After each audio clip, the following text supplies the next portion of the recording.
Este es un programa especial de Radio Televisión Martí.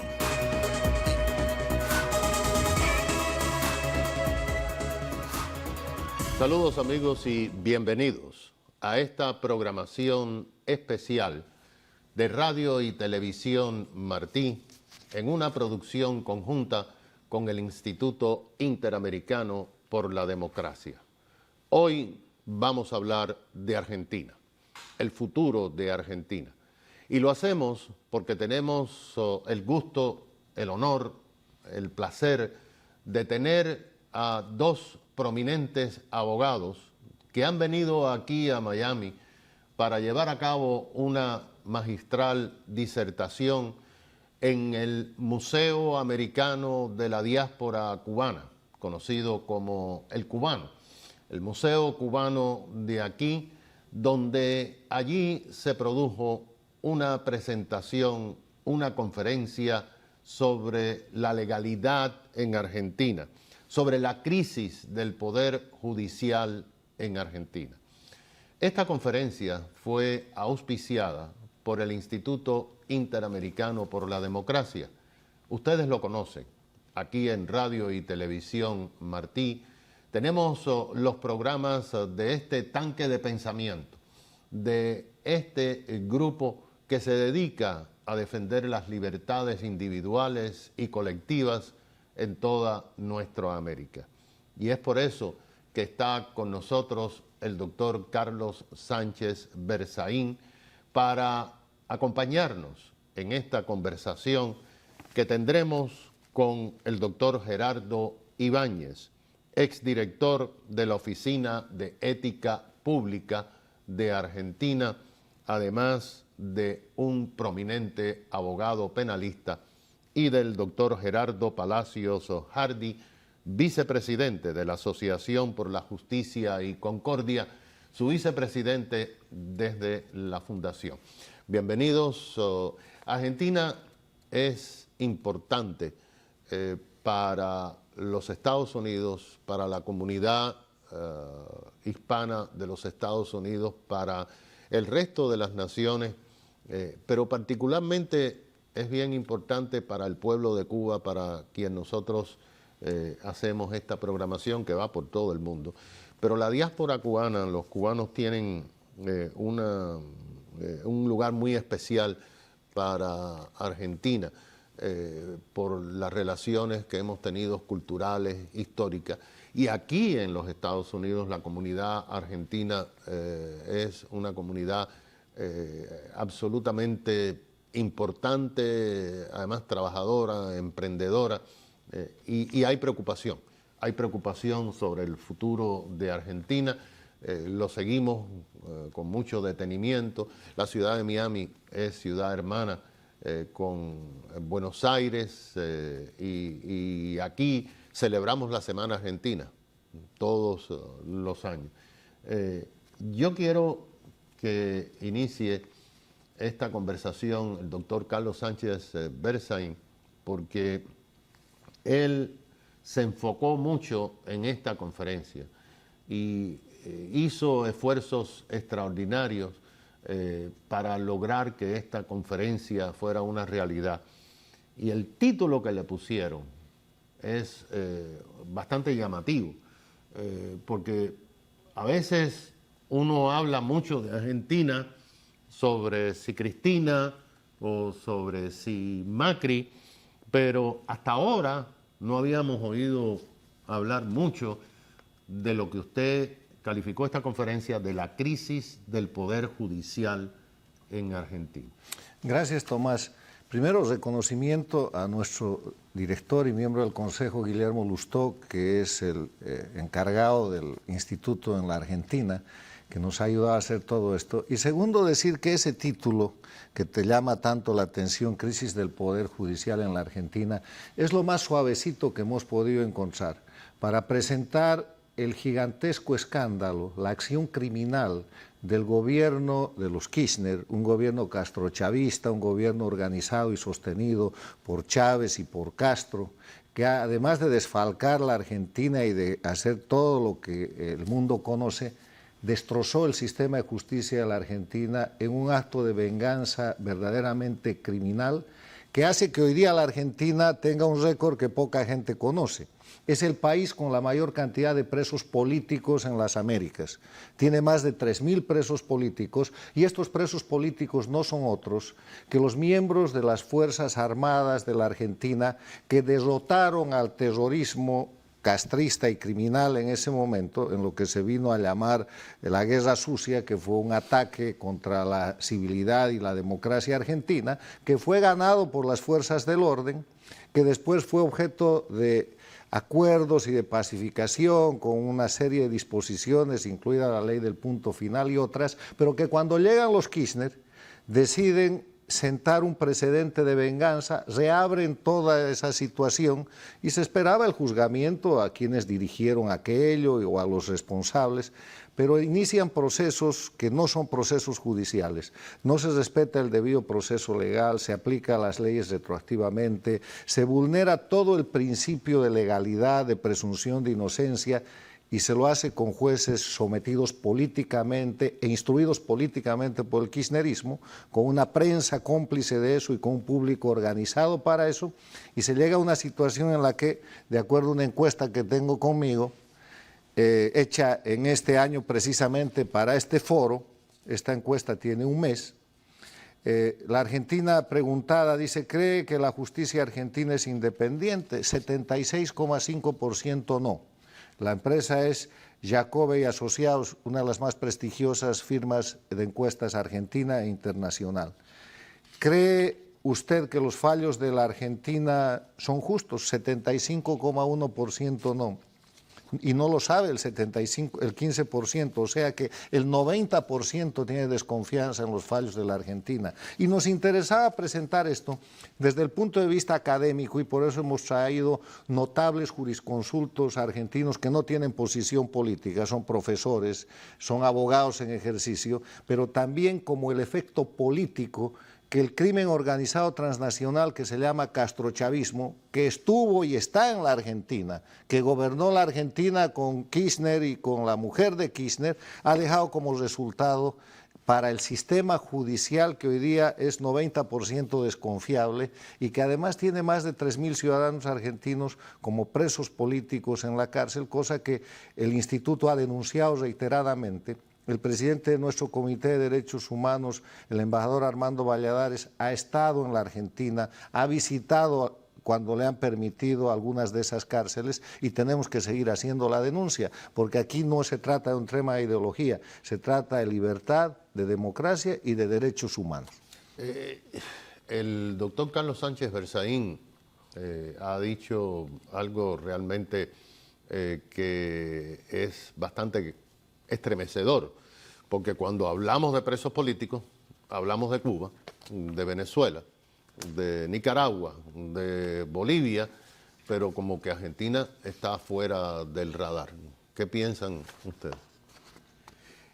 En rigor de verdad, los presos políticos que tiene la Argentina, que son muy numerosos, por lo que contaba recién el doctor Sánchez Berzaín, no son esos presos políticos a los que estamos acostumbrados a ver en el castrochavismo, sino que no están presos por sus ideas o por lo que piensan o por su militancia política, sino que están presos por haber integrado las Fuerzas Armadas que vencieron a la guerrilla terrorista en la República Argentina.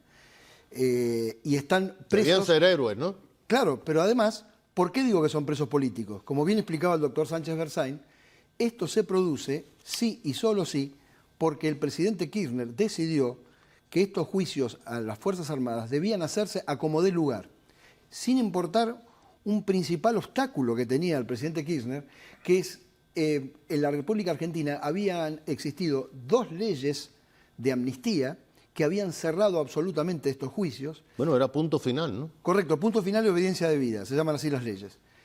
Pero con el agregado que esas leyes tuvieron oposición de algunos sectores de la Argentina y la Corte Suprema de Justicia avaló esas amnistías diciendo que eran constitucionales, que no violaban la Constitución.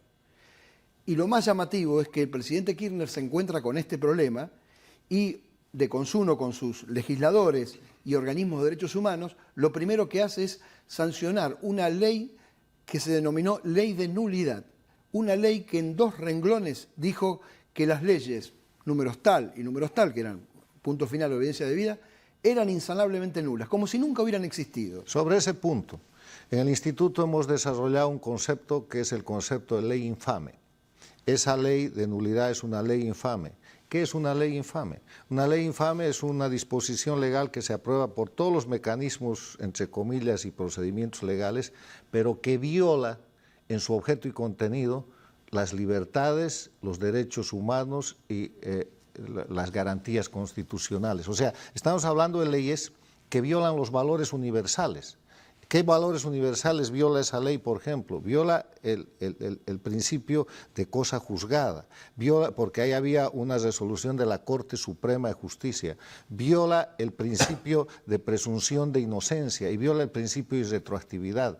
Si tú violas eso en cualquier estado del mundo, estás violando el Estado de Derecho, y por esa razón en su momento el gobierno de Kirchner, y por otras más muy graves, fue señalado como una de las dictaduras, uno de los gobiernos no democráticos del sistema de Castro y Chávez. Ahora, un par de comentarios marginales creo importantes para que esto se entienda bien.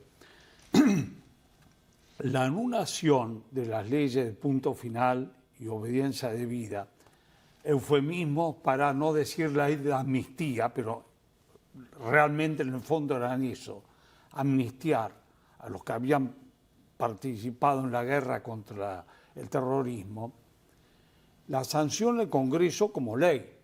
Ahora bien, es importante aclarar que no en todo el mundo, Estados Unidos, es así. El Congreso no puede anular una ley anterior de ese Congreso. El Congreso puede derogar una ley, dejarla sin efecto, claro, no declararla nula. ¿Por qué esta distinción? Parecen cosas de abogados y lo son, pero es claro. El único poder que puede declarar que una ley es nula es el Poder Judicial, los jueces. Claro, porque como esa en los ley Estados viola, Unidos. por ejemplo, en Estados Unidos igual, Claro. en todos los países democráticos es así. El Congreso deroga. Ahora, si el Congreso deroga una ley, esa derogación solamente puede surtir efectos hacia el futuro, hacia adelante. Lo que tuvo ejecución durante la vigencia de esa ley se mantiene.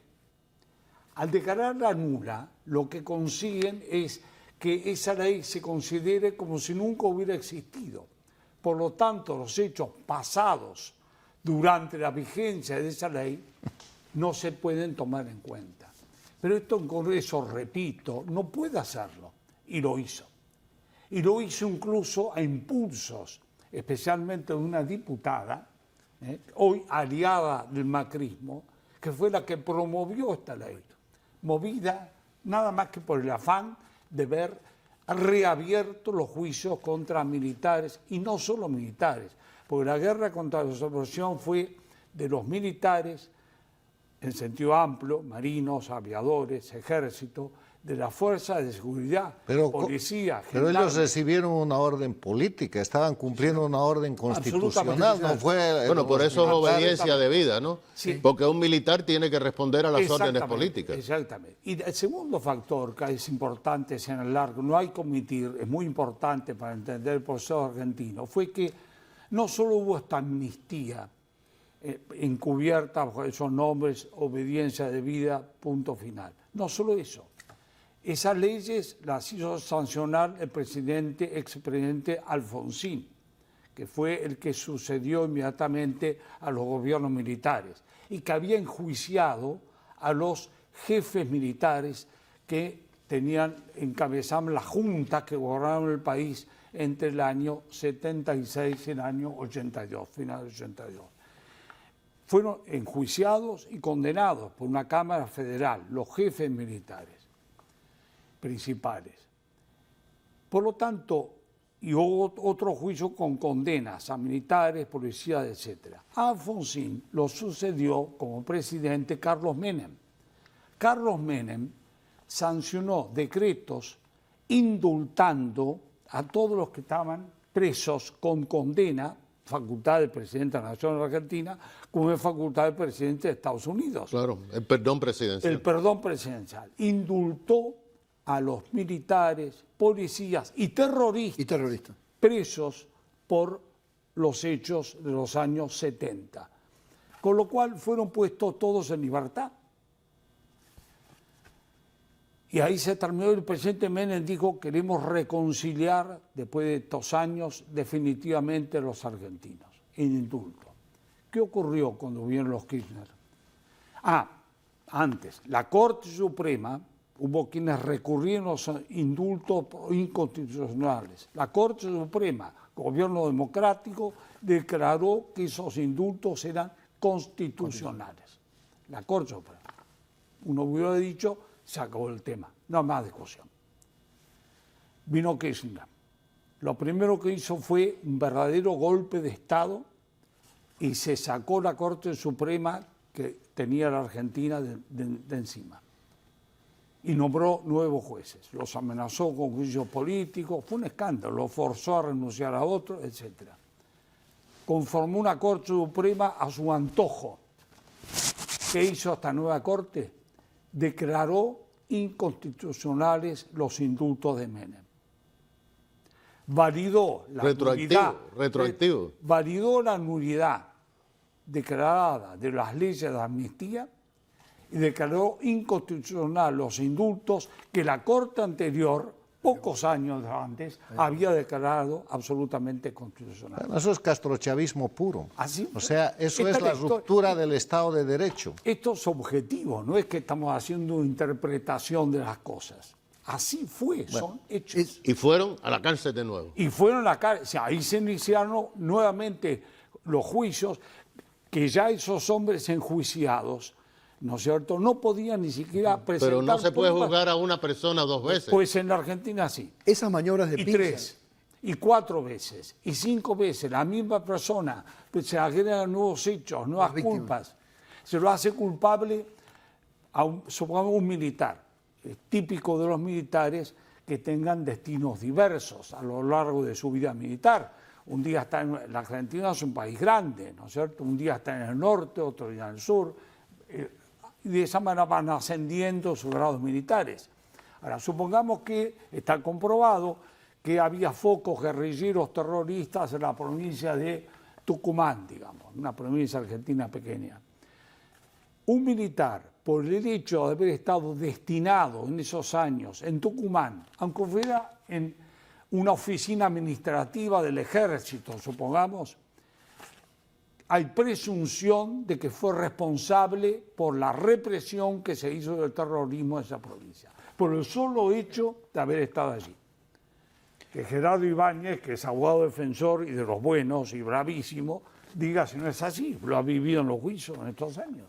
Esa maniobra de pinza sobre la Corte está perfectamente probada y documentada. No son teorías conspirativas que uno pueda estructurar.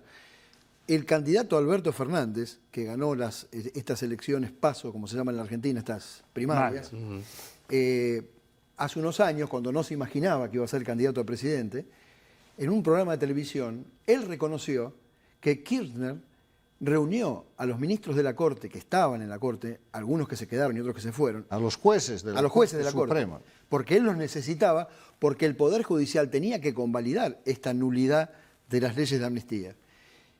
Fue tal la presión que el propio Alberto Fernández lo reconoce como una virtud y dice que el presidente se reúne con estos jueces de la Corte y les dice: yo los voy a dejar trabajar tranquilos, pero me interesan 2 temas, esos sí me interesan y me voy a meter en eso.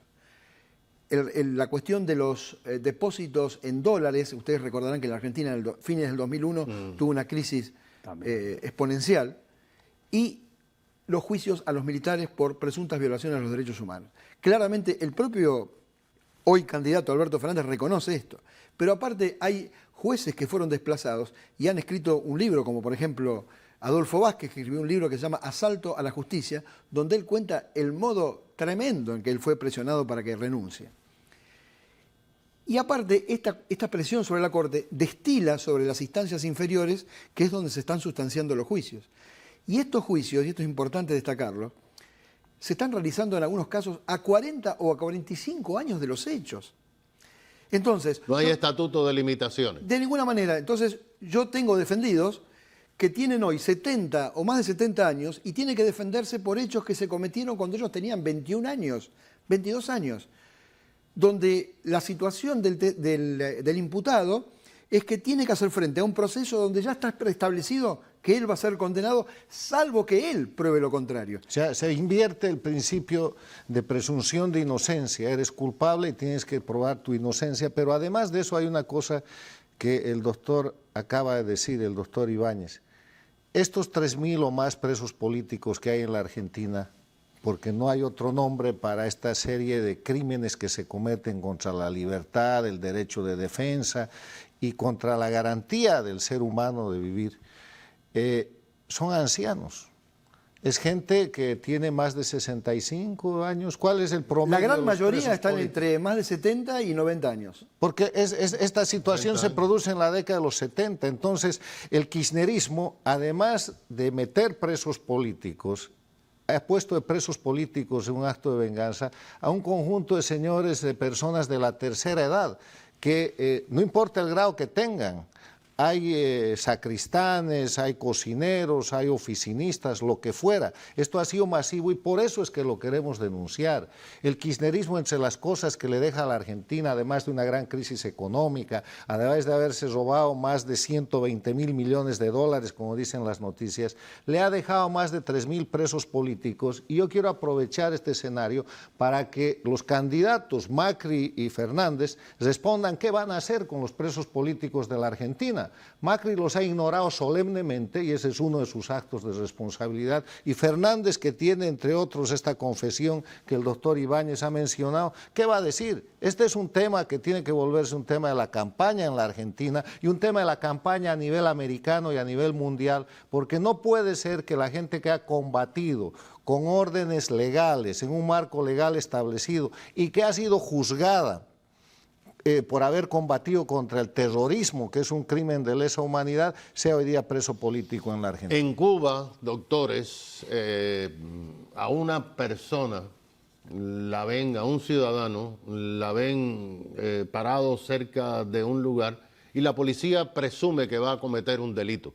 Es la presunción predelictiva, ¿no? Que existe en Cuba. Exacto, exacto. Y entonces, pues, esa persona ya tiene que probar su inocencia. Y en Cuba también hay muchos casos donde retroactivamente, después que han sido exonerados, han vuelto. Pero eso es Cuba. No se supone que pasa en Argentina, ¿no? Sí, bueno, pero pasa. Hace años que pasa.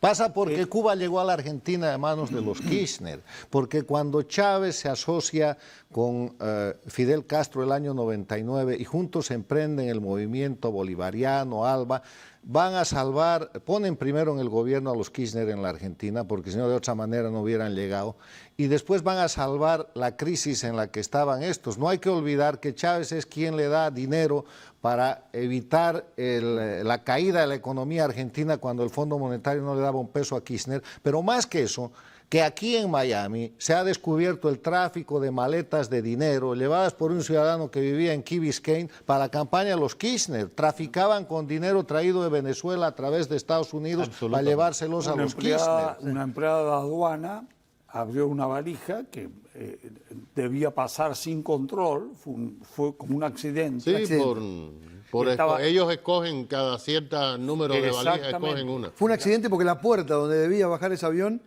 accidentalmente no estaba abierta y estaba otra que no estaba avisada de esta situación y se detectó esta valija con más de 700. Y llegó el hombre que iba de Miami, que había estado antes en Venezuela, no me acuerdo ahora el apellido de este señor. Wilson. Y era plata para los Kirchner mandada por Chávez vía un operador de Miami. Antonini Wilson. Antonini Wilson. Ese es el caso. Ahora, el castrismo llegó a la Argentina. Kirchner es la expresión del castrismo. Entonces llevan además sus metodologías y llevan el control de la justicia y la operación de la justicia como mecanismo de represión política y en este caso de venganza. Porque el objetivo hay que tenerlo claro. ¿Por qué se hizo esto en la Argentina? Y otras cosas, no digamos que el único problema era este. Esto se hizo con el designio no confesado, pero evidente, obvio, de debilitar y, si es posible, destruir las Fuerzas Armadas y de Seguridad. Los militares fueron arrinconados, los policías también. ¿Y qué creció en la Argentina durante esos años? El narcotráfico o narcoterrorismo y otros delitos internacionales que hoy son un problema para el mundo. En Argentina hubo un crecimiento preocupante. Macri, para ser honesto, lo ha combatido esto, ¿no? Una de las cosas que intentó hacer, pero creció durante el kirchnerismo, con fuerzas armadas y de seguridad inermes, desalentadas, desmoralizadas, Claro. puestas contra las cuerdas, digamos. Pero hay un tema adicional, doctor Palacio. Esto a nivel regional produce lo que el castrochavismo, las dictaduras de Cuba y Venezuela, llaman el efecto vacuna, y que está funcionando en Colombia, y que está funcionando en Venezuela, y que funciona en Bolivia y en Nicaragua. ¿Qué militar o policía se va a atrever a cumplir la Constitución, a hacer respetar la ley, a alzarse como debería ser en contra de la dictadura de crimen organizado, o a operar bajo órdenes si sabe que después puede pasar lo de la Argentina? Claro. Ya está sucediendo con el famoso cuento de los juicios en Colombia. Muchos combatientes, y hay exiliados, y hay gente perseguida que ha estado en la cárcel, hay colombianos meritorios, militares, han pasado por eso. Lo que pasa es que en la Argentina ha sido masivo, general, pero ha puesto en el escenario latinoamericano el efecto de la vacuna. Militares y policías, ojo, aquí no se puede disparar ni operar contra el terrorismo, ni contra el narcotráfico, ni digan que están cumpliendo la ley, porque llega un gobierno y lo anula todo. Lo anula todo. Kirchner. Y lo podemos hacer dentro de 30 años, si quieren, este juicio, como pasó en Argentina. Ahora, esto que desgraciadamente no se sabe, no es un escándalo, o quizás la prensa grande no le quiere poner atención. Es al revés. Es al no revés, le- presenta a la Argentina como un modelo. Exacto. Eso le que quería comentar. es un ejemplo de cómo se puede combatir a los militares golpistas, a los que atentan contra la democracia, a los que violan los derechos humanos, ¿no? La Argentina se puede... Pero, doctores y Carlos, el secretario de Estado norteamericano Mike Pompeo, el asesor presidencial John Bolton, en repetidas ocasiones han ofrecido un ramo de olivo a los militares venezolanos. Le han dicho, si ustedes actúan en defensa del pueblo, Estados Unidos mirará hacia el otro lado, no le vamos a caer atrás por tráfico de drogas, a lo mejor se pueden llevar su dinerito, etcétera, etcétera. Es parte de la agenda de la política exterior norteamericana acercarse a esos militares. Lo que mencionaba Carlos, y yo le pregunto a ustedes, bueno, eso es un mensaje que realmente hará que esos militares, si están pensando hacer lo correcto, lo piensen dos veces, porque puede pasar. Yo personalmente no veo que ese pueda ser un escenario posible en la Argentina hoy. No, en Venezuela. Ah, en Venezuela. Ah, sí. En Venezuela. Es la vacuna de la que estamos hablando. Sí, claro. Ustedes hablan con militares centroamericanos o de cualquier lugar, dicen, mira lo de la Argentina, Exacto. porque además lo difunden, como ha dicho el doctor Palacios, como un acto exitoso, Virtuoso, claro. de lo que ellos llaman la izquierda latinoamericana, que es en verdad el castrochavismo criminal, porque esto que han hecho en la Argentina y están haciendo con los militares es un acto criminal. Eso compite con la quema de brujas, con la Inquisición, con el tratamiento perverso que se hacía de los derrotados para pasarlos por las armas, como lo han explicado doctrinalmente en el foro que se ha presentado. Y el derecho penal del Esto enemigo. es bárbaro, que es el derecho penal del enemigo. ¿Cuál es el derecho? Ninguno. Y además un enemigo que gana a nombre del país una guerra, que pacifica a la Argentina, porque los militares nunca empezaron la guerra, la empezaron los terroristas, eran tupamaros, eran Tupamaros en Uruguay. Los montoneros, eran Montoneros y ARP. que fue creado por la OLA y la OCLAE Sí, señor. Desde Cuba, en aquella Bueno. intercontinental que se celebró en Cuba, ahí salieron los montoneros, los tupamaros, Los montoneros Álvaro Vive. Bueno, decía, eso en Álvaro el Vive, Ecuador, carajo. sí, en el Ecuador. Bueno, ese brazo es el que el ejército argentino, las Fuerzas Armadas Argentinas combate. Los militares argentinos son juzgados por las violaciones a derechos humanos que han podido cometer ahí. Esos juzgamientos merecen condenas, como se ha explicado aquí, pero después todo se cambia y se mete a la cárcel miles de personas solo por el hecho de haber estado formando parte de esa Fuerza Armada. Y una cuestión que le quería comentar, que es un panorama desolador. Una de las cuestiones que a mí más me ha sorprendido como abogado es ver que las víctimas o familiares de víctimas no les preocupa que el condenado no sea el autor de los hechos que ellos dicen ser víctimas. No les importa. Lo importante es que haya un militar condenado. Es casi simbólico el tema. Esto es preocupante. Y aparte los juicios, como dije recién, tramitan de una manera tan irregular que los testigos, después de 40, 45 años, prácticamente no tienen nada para decir que haya sido percibido por sus sentidos. De hecho, lo dicen sin sonrojarse cuando van a declarar en las audiencias. Ayer en la conferencia proyectamos algunos tramos de algunos videos de algunos juicios, donde los propios testigos, cuando se los confronta para que expliquen cómo recuerdan que estaba el coronel A o el mayor B o el capitán Z, para que expliquen, dicen, bueno, esto es una verdad que yo he ido reconstruyendo con mis compañeros de militancia. Es decir, se trata de testimonios que no explican una vivencia personal, sino lo que han recolectado en el ambiente. Inclusive algunos hasta reconoce de datos periodísticos.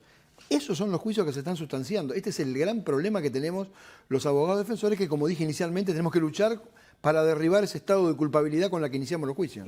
Por suerte, hay en Argentina todavía abogados independientes como ustedes. Usted es abogado penalista, pero ¿cómo usted defiende a su cliente ante esa abrumadora situación? Es una lucha muy copiosa y una de las cuestiones que justamente ayer Gerardo contó en el foro, que en muchos casos, cuando vienen a declarar exterroristas, una primera pregunta que uno le hace, inclusive para situar al testigo dentro del contexto de los hechos, le pregunta, señor, usted en el año 76, 77, ¿integraba alguna organización terrorista?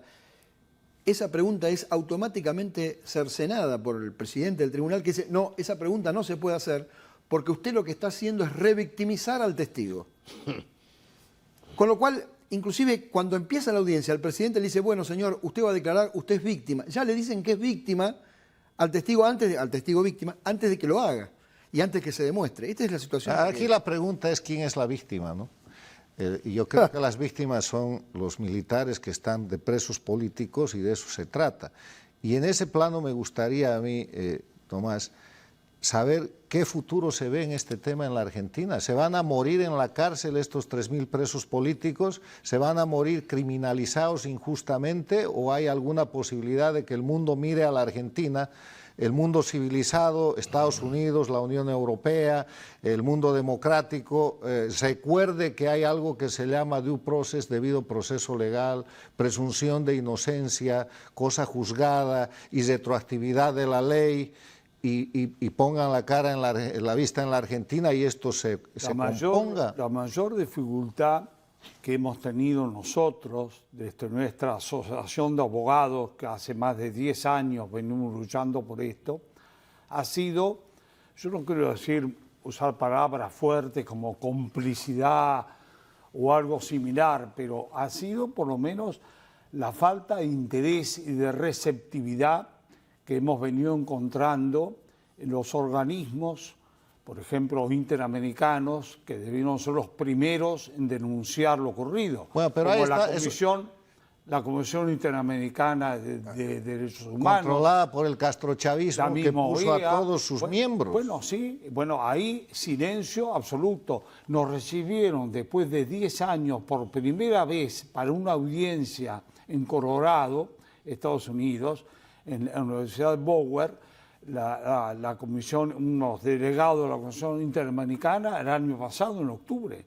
Nos dieron 5 minutos para explicar la situación esta de la Argentina, después de 10 años. Desde octubre hasta ahora, casi un año después, no hemos tenido ninguna respuesta a lo denunciado brevísimamente en esa audiencia. Porque lo dije antes, conviene reforzarlo. Lo que se sostiene por los regímenes estos internacionales, lo que fuere, es que lo que la Argentina hizo fue ejercer a través del gobierno de Kirchner, con esto empieza, una política de derechos humanos. Esta gente injustamente condenada, con violación del orden más básico de las naciones civilizadas, está ahí porque los derechos humanos exigen que estén allí, presos, castigados de por vida, con prisiones preventivas de más de 10 años, 8 años, 7 años. No están condenados, pero están presos. No en su domicilio o en un hospital, en el calabozo, en las cárceles argentinas, que además son deplorables. Y de nuevo, la edad... Parece un cuento de terror. No hay edad en la Argentina para no estar en la cárcel. ¿Cómo gente mayor de 70 años puede estar en un calabozo? Lo dice la ley. Hay una ley en la Argentina que modificó el procedimiento penal de muchos años que dice que los mayores de 70 años deben ir a prisión domiciliaria, salvo que el juez constate que hay peligro de fuga o capacidad de entorpecer el curso del proceso. Dos hechos que no se dan nunca en personas ya ancianas o muy mayores, que no tienen ni siquiera, han perdido el haber de retiro. Es decir, la Argentina tiene una categoría que solamente es comparable a los parias, ¿no?, de la India. No tienen derechos, es gente que está excluida de toda posibilidad de hacer oír su voz. Estos son los presos militares, policías, que están, repito, en el calabozo, con los peores presos por delitos comunes que pueda haber en esa Teniendo más de 70 años. Teniendo más de 70, teniendo más de 80 algunos. Yo quería agregar... Enfermos de cáncer. O sea, es una condena a cadena perpetua. Prostáticos. Yo quería agregar esa desilusión que comenta Gerardo con relación inclusive a los organismos internacionales, que dicho sea de paso, esa audiencia que hace mención Gerardo que se produjo el año pasado fue como consecuencia de un planteo que habían hecho estos grupos que representa Gerardo, porque en una audiencia en Montevideo habían sido expulsados, echados de la audiencia y no fueron, la OEA fue a hacer una audiencia pública abierta y no los dejaron hablar. Pero quiero decir que yo como abogado sentí una gran desilusión con este gobierno que está ahora, que está terminando del ingeniero Macri, porque si bien marcó una diferencia con el gobierno anterior en no impulsar esto, ya el tema tiene su propia inercia y este gobierno lo ignora, es un tema que no le presta atención y estos juicios se están tramitando, diría yo, como en un subterráneo, como que al gobierno actual no le interesa porque no le implica ningún beneficio en los votos y eso hoy un gran sector de la comunidad argentina lo está cuestionando severamente al presidente Macri por no haberse ocupado de este tema tan delicado, ¿no? En Argentina, o por lo menos nosotros así lo percibimos, pero además podemos dar fe de ello, hay una prensa bien agresiva. La prensa argentina es una buena prensa, es una prensa... Sí. Durante Cristina, aquí a Miami llegaron varios empresarios a los que les compraban con maletas llenas de dólares o con la promesa de ponerle el dinero aquí en Miami sus medios de comunicación. Es decir, en vez de confiscárselo, se los compraban y le decían que si no los vendían, pues se lo iban a cerrar. Y la alternativa era bastante fácil para ellos. Pero yo les pregunto a ustedes, ustedes son gente con un peso moral increíble. ¿Qué pasa con la prensa que no tiene esta narrativa? Bien, la Argentina tiene dos grandes diarios nacionales. Uno es La Nación y el otro Clarín. Hay otros, pero son menores, no tienen producción nacional, local. Estos son los mayores diarios. Acá hay varias cosas para decir, voy a mencionar un par de ellas. La prensa escrita, de esto estoy hablando ahora, viene perdiendo en la Argentina y en el mundo lectores. Las tiradas van disminuyendo, es decir, esos medios están perdiendo frente a los medios electrónicos, claramente. Así que han bajado sus tiradas y número de lectores de un modo dramático en los últimos, digamos, 10, 15 años. El diario La Nación tenía una línea muy clara que todo el diario traducía. Hoy La Nación se asemeja a un archipiélago. Según la sección del diario, cultura, política, economía y así, usted puede encontrarse con una opinión, digamos, de izquierda o de derecha. La línea editorial se mantiene buena, fiel y ha criticado acerbamente lo ocurrido con esto que estamos hablando hoy aquí. Lo ha hecho duramente. La línea editorial, pero si los diarios hoy se leen poco, los editoriales y las columnas de opinión se leen menos. Correcto. Así que uno no logra masivamente el impacto que quisiera lograr. Doctor, pero, por ejemplo, recientemente la Sociedad Interamericana de Prensa aquí en Miami llevó a cabo un seminario en el cual, y yo se lo mencioné a Carlos porque ellos en el instituto usan mucho las plataformas sociales, se presentaron los medios digitales más leídos. El Clarín es uno de ellos. Infobae Claro. es uno de los más leídos en el mundo. Pero no en papel, es informático. Informático, es uno de los más leídos en el mundo. No tiene papel. Ellos no hacen papel. Es digital. Digo yo, 50 millones de visitas diarias. Sí, digo yo, es impresionante. ¿qué se puede hacer para lograr que 50 millones de personas en el mundo digan, oye, lo que está pasando? Les confieso, yo sabía que esto existía, pero no sabía los detalles tan truculentos. Es que este de ha sido esto. el trabajo psicológico sobre la sociedad que hizo el kirchnerismo. Este sentido de culpa, inclusive hasta los propios argentinos los hicieron sentir culpables por lo que había ocurrido en los años 70. Es tal el hostigamiento que produjo que esto hoy ya tiene su inercia y muchos periodistas no se animan a tocar este tema a fondo porque corren riesgo de ser tildados de a lo mejor amigos de los militares, fascistas. Es decir, esto es el trabajo que han hecho de concientizar a la sociedad que esto es mala palabra, esto es, inclusive explicando que lo que pasa en estos juicios Que está son bien porque fenómenos es genocidio. sociales muy usuales. Hubo una época en que quemar brujas era normal y era colectivamente aceptado. Sí, señor. Hubo otra época en que presumir la culpabilidad de la gente y llevarla a la hoguera en los tiempos de la Inquisición era igual. O sea, han creado una conciencia colectiva de culpabilidad y hay más de 3.000 ancianos que son presos políticos que no tienen ningún derecho. Yo creo que el gran desafío para ustedes es romper esa inercia y utilizando los medios de comunicación empezar de nuevo, porque este es un tema al que hay que empezar cada día que se pueda.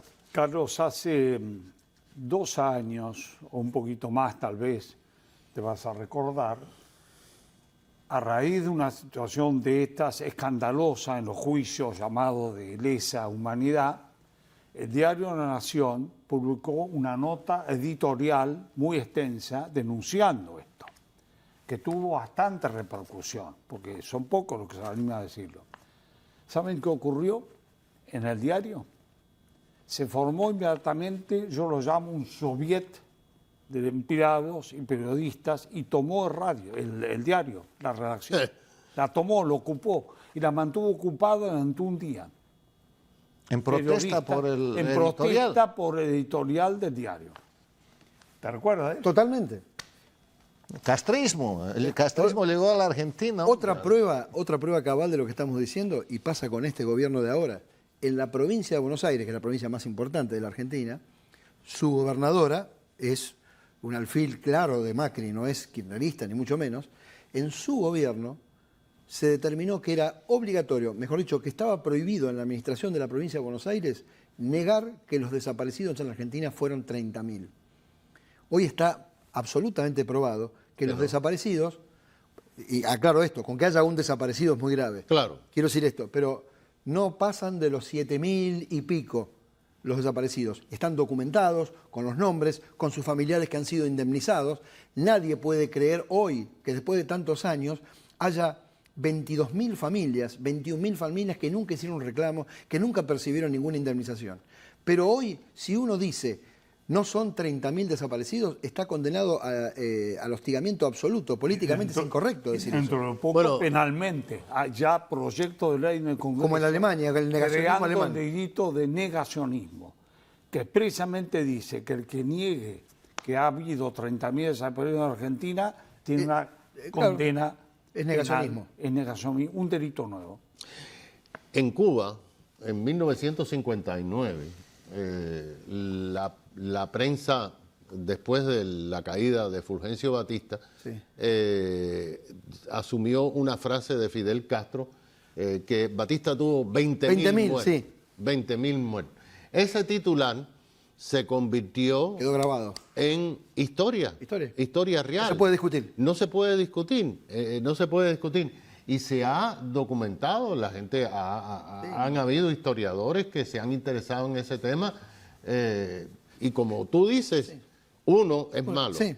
No Creo que está no pasan de debate. 1.000, 1.500, Pero, ¿no? exacto. Menos de 1.500 personas. Exacto.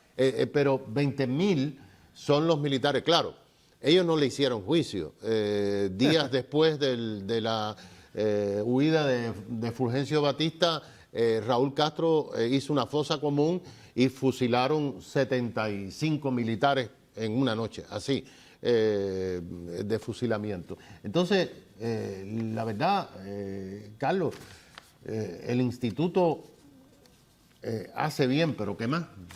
Bueno, nosotros ponemos el tema sobre el tapete gracias a Radio y Televisión Martí y a otros medios. La denuncia es que argentinos están diciéndole al mundo que en la Argentina hay más de 3.000 presos políticos, ancianos, víctimas de la desaparición del Estado de Derecho y del debido proceso legal en el gobierno Kirchner. Hay que hablar de este tema. Son seres humanos. Y si hay entre ellos culpables, hay que condenarlos con sentencias claras, pero no los puedes tener condenados a cadena perpetua con órdenes de detención preventiva. En esa dinámica, este es un asunto que hay que atender y el Instituto Interamericano por la Democracia, más allá de lo que son ideologías o de lo que son posiciones políticas, defiende principios y valores. Esto es una violación a la libertad. Esto es un atentado contra el concepto básico de democracia, Estado de Derecho. Esto es una barbaridad en el ámbito de los derechos humanos, porque los derechos humanos que fueron sellados como parte de la nomenclatura del castrismo y de la izquierda radical, tienen que salir de ahí para defender de verdad los derechos fundamentales de toda la gente.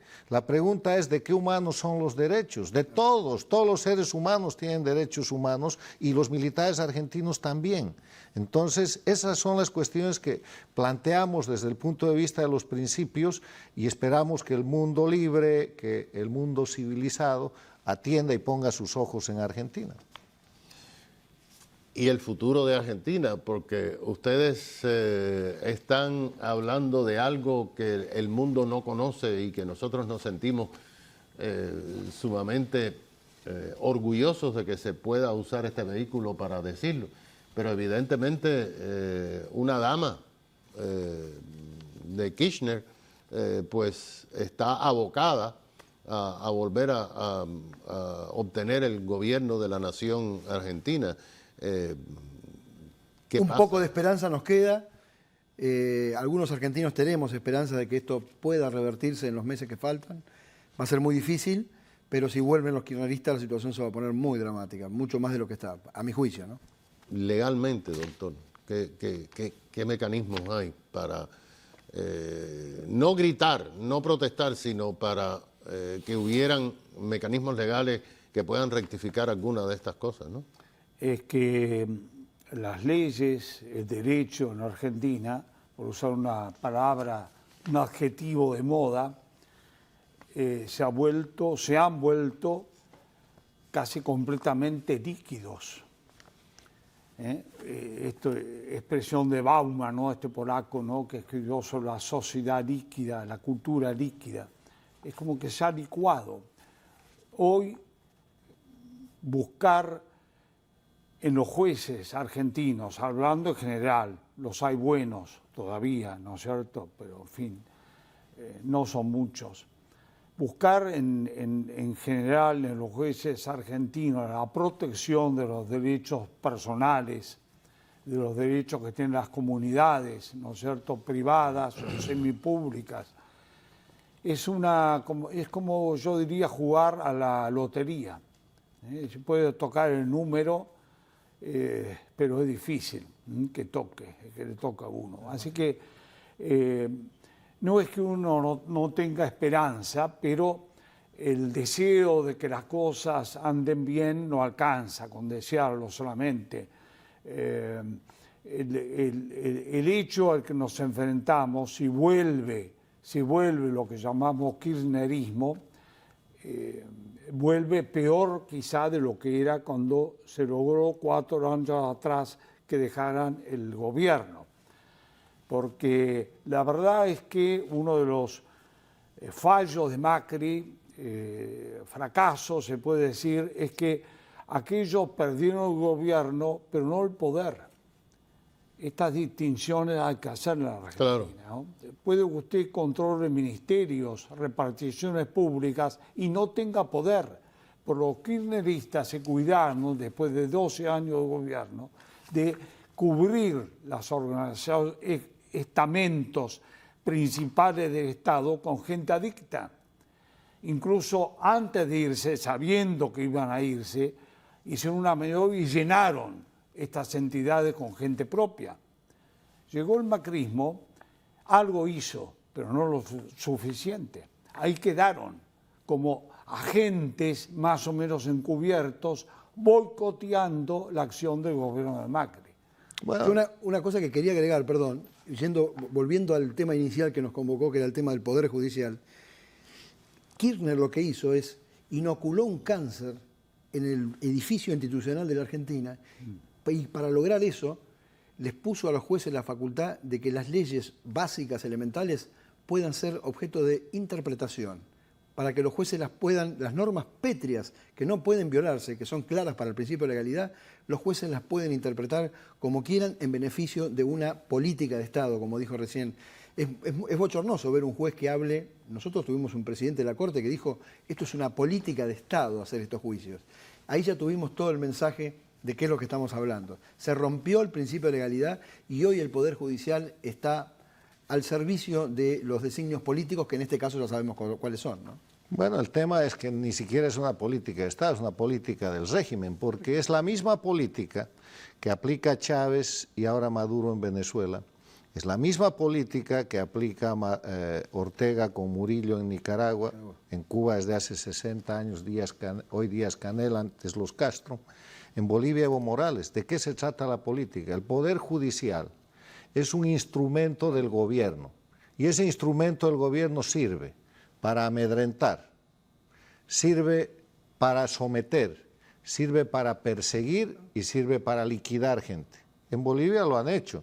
En Bolivia hay más de 1.200 exiliados políticos enjuiciados por el instrumento. Lo hizo Correa en el Ecuador en su momento.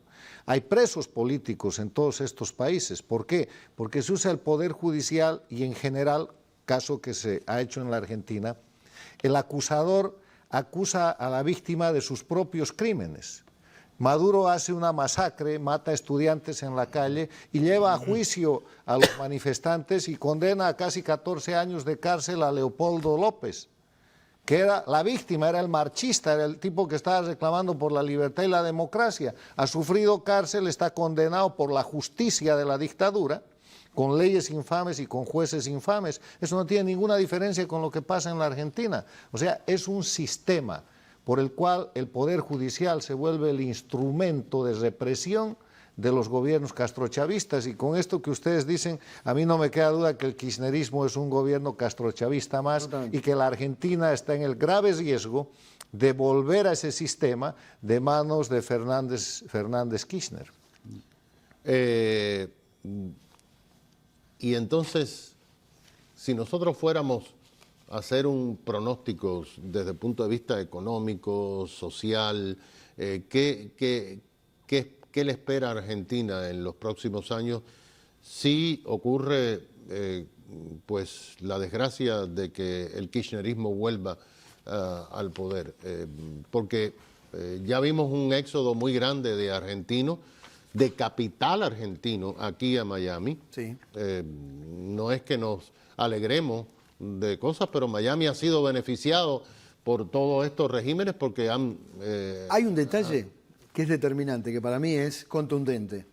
El viernes anterior a estas elecciones, sabemos que la Argentina está en una situación muy delicada, con un riesgo de país muy alto, pero la situación económica estaba en cierta estabilidad. En Argentina incide mucho el tema del precio del dólar, la cotización del dólar. Históricamente eso fue un factor determinante de la Argentina. Estaba estabilizado. Las acciones argentinas en Wall Street estaban estables, inclusive algunas estaban en ascenso. El lunes posterior a esta elección se vinieron abajo 50%, cayeron las acciones. El dólar se disparó automáticamente.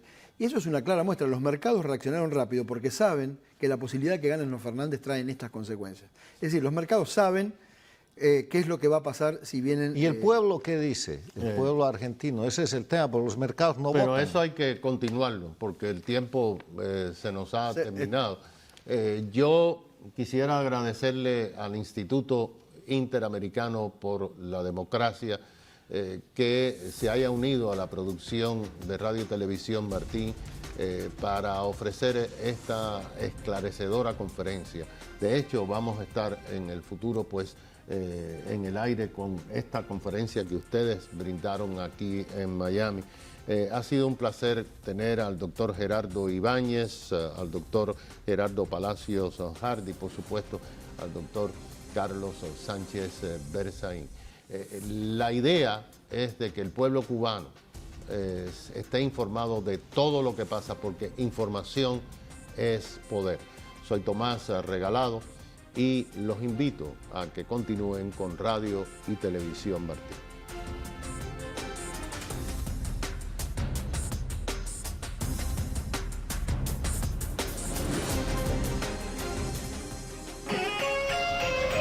Este ha sido un programa especial de Radio Televisión Martí.